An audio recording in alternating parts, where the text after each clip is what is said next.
اور صحابہ کہتے ہیں ہم نے پوری زندگی پھر ان کے نام نمے بالوں میں ان کو دیکھا ہے اور نہ کبھی ان کی تہمت ٹخنوں سے نیچے ہوئی ہے.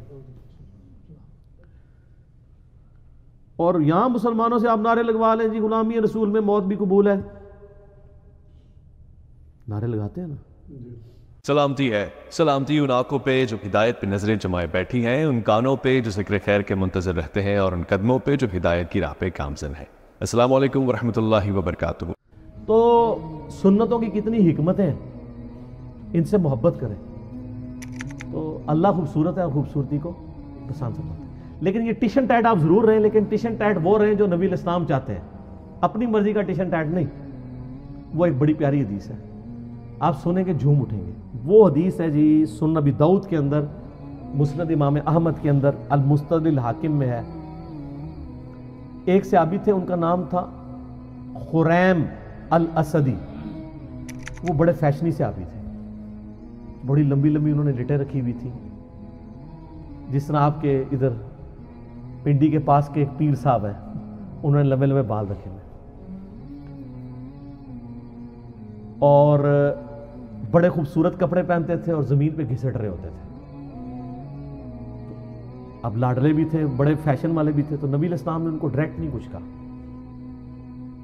آپ تھوڑا توقف بھی فرماتے تھے. آپ نے صحابہ کرام نے کہیں ذکر کیا حضرت خریم کا نا کہ جی ان کی دیکھیں اتنی لمبی لمبی لٹیں ہیں اور یہ. تو ابو داؤد کے الفاظ ہیں مسند احمد کے المستدرک الحاکم میں. نبی الاسلام فرمایا خریم تو بڑا اچھا آدمی ہے، بس ایک اپنے بال چھوٹے کروا لے اور اپنی تہمت کو ٹخنوں سے اوپر کر لے اور آدھی پنڈلیوں تک کرے تو کیا ہی بات ہے. تو صحابہ کرام نے نبی الاسلام کا بس پیغام اس کو بھجوایا کہ تیری تو حضور نے بڑی تعریف کی ہے، بس دو چیزیں ہائی لائٹ کی ہیں. ان کا کیا؟ کہا یہ بال. اب بالوں سے آپ کو پتا ہے نوجوانوں کو کتنا پیار ہوتا ہے. سر یہی وابی میں اور صحابی میں فرق ہے،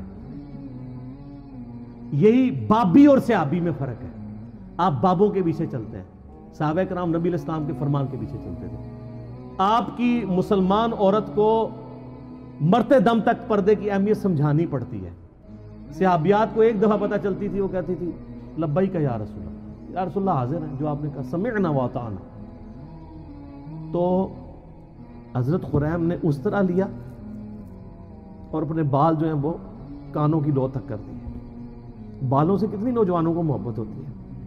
اور اپنی تہمت ٹخنوں سے اوپر کر کے آدھی پنڈلی تک لے گئے. اور صحابہ کہتے ہیں ہم نے پوری زندگی پھر ان کے نام نمے بالوں میں ان کو دیکھا ہے اور نہ کبھی ان کی تہمت ٹخنوں سے نیچے ہوئی ہے. اور یہاں مسلمانوں سے آپ نعرے لگوا لیں جی غلامی رسول میں موت بھی قبول ہے. نعرے لگاتے ہیں نا. تو موت قبول ہے، داڑھی قبول نہیں، فجر کی نماز جماعت سے قبول نہیں، ٹخنے ننگے کرنا قبول نہیں ہے. ماں باپ مخالف ہو جاتے ہیں، پتہ نہیں کیا کیا نام رکھنا شروع کر دیتے ہیں، لوگ ہمیں کیا کہیں گے، لوگ ہمارے بارے میں باتیں کریں گے. تو سر پھر جنت آسان تو نہیں ملنی.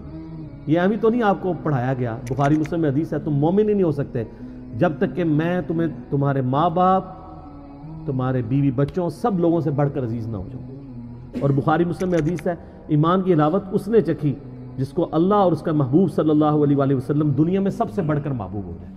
اس میں اللہ از دا ٹاپ پرائرٹی کی بات ہو رہی ہے، صرف محبت کی نہیں. آپ نے معاشرے سے آر محسوس. اور سر یہ دنیا دار جو معاشرہ ہے اس کی تو کتے کی اوقات نہیں ہے. میں آپ کو ڈنکے کی چوٹ پہ ہی کہتا ہوں. ڈاکٹر ذاکر نائک کو آپ دیکھتے نہیں ہیں، کدھر کدھر ان سے بڑے کو فورم پہ جا سکتا ہے. وہ کہتا ہے میں کوئی بہت بڑا افسر ہوں. تیری کیا اوقات ہے، تجھے تو ایک محلے کے لوگ بھی نہیں جانتے. دنیا کے سارے بر اعظموں میں جاتا ہے، یورپ میں جاتا ہے، امریکہ میں جاتا ہے. سر سلام ہے، پینٹ دیکھیں کدھر ہوتی ہے آدھی پنڈلی تک. آپ کے مولویوں کو اس کی ٹائی نظر آ رہی ہوتی ہے، پینٹ نہیں نظر آ رہی ہوتی. حالانکہ ٹائی کا اسلام اور غیر اسلام سے کوئی تعلق ہی نہیں ہے.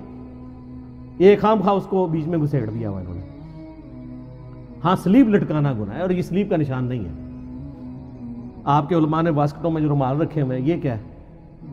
یہ کون سی سنت میں عمل کر رہے ہیں؟ اور زرگ بر جو گونے پہنی ہوئی ہیں خام خواہ چڑھ دوڑتے ہیں جی ڈاکٹر ذاکر نائک. اور ڈاکٹر ذاکر نائک کے برابر ہو کے بتاؤ تم لوگ. تو سر کس کیا ہے؟ میں اللہ کے فضل سے یونیورسٹی میں پڑھتے تھے، ہمارے ساتھ درجنوں اسٹوڈنٹس تھے جن کی شلواریں ٹخنوں سے اوپر ہوتی تھی. حالانکہ میں اس وقت کٹر بریلوی تھا. اور میں اسے اہل حدیث اور دیوبند کی نشانی سمجھتا تھا، لیکن چونکہ سنت تھا ٹخنوں سے اوپر رکھتے تھے ہم۔ آج بھی ایک بڑے آفس میں میری جس لیول کی جاب ہے، دنیا میں کم لوگ ہی اس لیول تک جاتے ہیں۔ ہمارے آفس میں کئی لوگ ہیں جنہوں نے شلواریں ٹخنوں سے اوپر رکھی ہوتی ہیں، کوئی وہ سر دنیا سے نہ گھبرائیں، وہ دنیا کی کتے کی اوقات نہیں ہے۔ میں آپ کو صحیح بتا رہا ہوں، یہ آپ اپنے ذہن سے سوچ رہے ہوتے ہیں۔ آپ ٹرینڈ سیٹر بنے، لوگ آپ کو فالو کریں اور آپ نبی علیہ السلام کو فالو کریں، کسی سے آر محسوس نہ کریں، اپنی سادگی کی زندگی گزاریں، آپ کسی سے آر محسوس نہ کریں۔ کوئی کچھ نہیں کر سکتا سر، اگر آپ میں ٹیلنٹ ہے تو اللہ تعالیٰ آپ کو کہاں سے کہاں پہنچائے گا، ان چیزوں کے اوپر کچھ نہیں ہوتا۔ ابھی آپ دیکھیں جو امریکہ میں جس بندے نے وہ ایوارڈ ون کیا ہے، جا کے ان کی سلیکون ویلی کے اندر، پوری دنیا میں چند لوگوں کو وہ ایوارڈ ملا ہے، وہ سندھ کا ایک بندہ ہے، علی نام ہے اس کا نام، پوری مٹھی داڑھی ہے جی۔ اس بندے نے جو سافٹ ویئر ڈیزائن کیے ہیں، یہ پاکستان میں یہ ایشو تھا نا کہ وہ 60-70 ہزار مرغیاں جو ہیں ایک دن میں مر جاتی تھی، تو اس نے اس کی کنٹرول انوائرمنٹ بنائی ہے کہ بیماری آنے سے پہلے آئیڈیا ہو جائے اور آپ حفاظتی تدارک کر لیں۔ میں اگلے دن جیو پہ، وہ جیو پاکستان صبح کے پروگرام پہ وہ دیکھ رہا تھا، مجھے اتنی خوشی ہوئی، پوری اس کی داڑھی ماشاءاللہ، اس کے لیول کا سافٹ ویئر کا کوئی بندہ نہیں پورے پاکستان کے اندر، تو اس نے کیا داڑھی چھوٹی کروا دی ہوئی ہے، اس سے کیا فرق پڑتا ہے؟ اس طرح کی چیزوں میں کوئی فرق نہیں پڑتا۔ آپ دین کو پریکٹس کریں، ان کی تو کوئی اوقات نہیں، انہوں نے آپ کے مرنے کے بعد کیا دنیا میں کوئی نہیں کام آنا اگر اللہ نے آپ کے لیے خیر نہیں لکھی۔ ٹھیک ہوگا جی؟